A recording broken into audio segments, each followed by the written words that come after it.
On the 28th of April 2025, Justice Njideka, a young woman from Rivers State, sentenced Mr. Peter Nwachukwu to death by hanging over the death of his own wife, Osinachi Nwachukwu.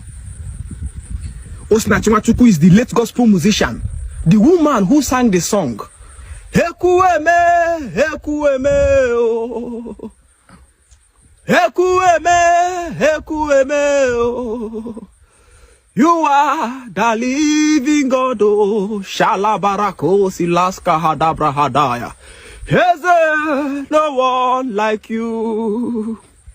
This woman, who is a gospel singer, died sometimes last year. And so there were several conspiracies over the cause of her death. One among them was that the husband beat her to death.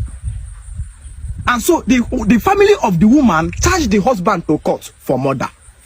And so while the case was ongoing, the court demanded autopsy. Autopsy is the result that will show the exact validation of what killed the woman. What exactly killed her. And so eventually the result of the autopsy came out. And the autopsy proved that this woman died of cancer. But the case was ongoing. And so yesterday, after autopsy proved that the woman never died of beating, yesterday, Justice Njideka, a woman from Rivers, declared and sentenced Mr. Peter Nwachukwu to death by hanging for killing his own wife. The question now becomes, what will prompt a man who married a woman to beat her? A man who married a woman with his own money, who set out on a journey of marriage to bring a woman into his own house to start beating her. What causes a man to start beating his wife? My first message to you this afternoon as a young African boy is, run away from any woman who is in love with Jesus Christ. To a young African boy who wants to have eternal family peace, run away from any woman who is married, who is in love with Jesus Christ. A woman can never have two husbands. A servant can never serve two masters. A woman's allegiance can never be shared between two men. Once your wife is in love with Jesus Christ, you will discover the woman's loyalty and allegiance will be with the pastor in the church, and all her responsibility and empty body will be with you in your house. This is the first origin of a man beating his wife. The first origin of a man touching his wife is the woman's inability to submit under the man's rulership. That the man speaks and the woman is telling the man that this is not how God wants it. This is not how our pastor preaches it. The man says, don't go out today. The man says, no, I have a message for God today to go and deliver. And so when the man is pushed to go and touch the woman, the society will not see the woman's disobedience. The society is going to see the man's violent muscle action activated against the disobedient woman. So the first reason is, the first secret is, abstain from a man, from any young lady who is in love with Jesus, who is in love with Christ. A woman cannot be married between two husbands. Once you hear the woman start singing,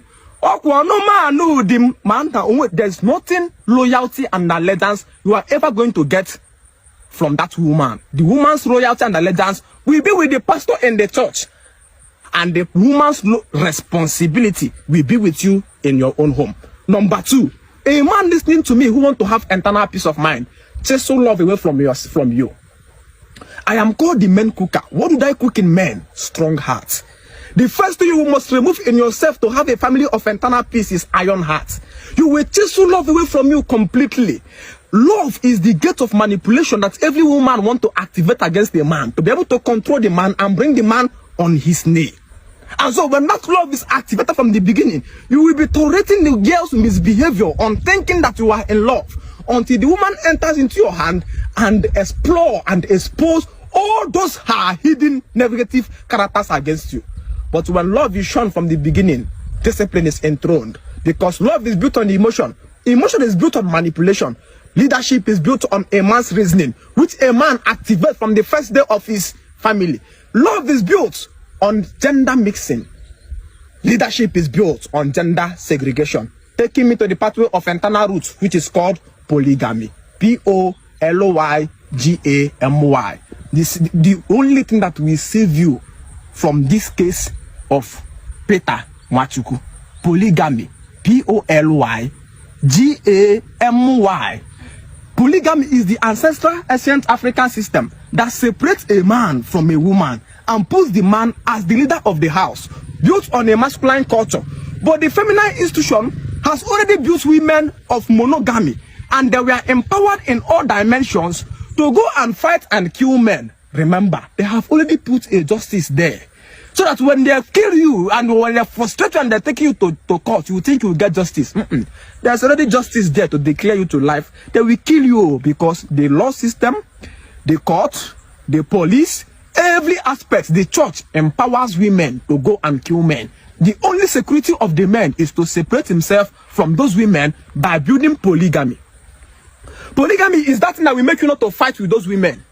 You have them 3 and 4. If the women are 3 or 4 in the house, what those Natwatu is doing will not be paining this man too much.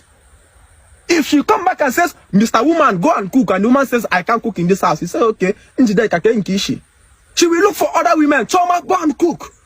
If she come back and she want to beat the woman, everything she want to send the woman, there is another person out there to do it. Because when you have a monopoly destroys submission. Monopoly destroys submission. You see, if there is only but one woman cooking rice and stew in your street, before that woman serve you rice and stew, that woman biko. Line up, everybody is waiting for the woman. That's imagine that man will go to Tepatona or post na no, I'm in the Holy Spirit. I have a program in Abia State and I've been on 3 days fast, so I wanna sing. I only goes with